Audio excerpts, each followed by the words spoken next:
Компания «Железные дороги Якутии» совместно с организацией «Дальневосточная железная дорога» ежесуточно контролирует доставку грузов. Организовано слаженное взаимодействие сторон.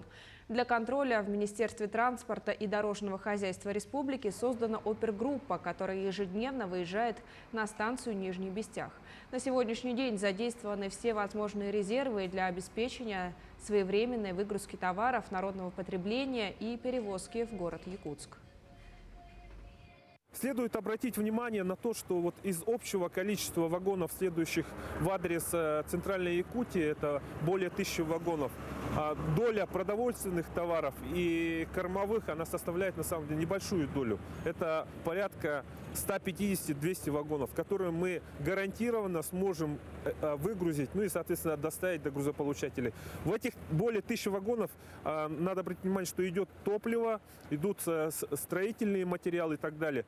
Наше управление автомобильных дорог мониторит переправу на Павловск-Хатас. Здесь мы не планируем снижать, поэтапно. Мы сразу планируем закрывать переправу 15 числа.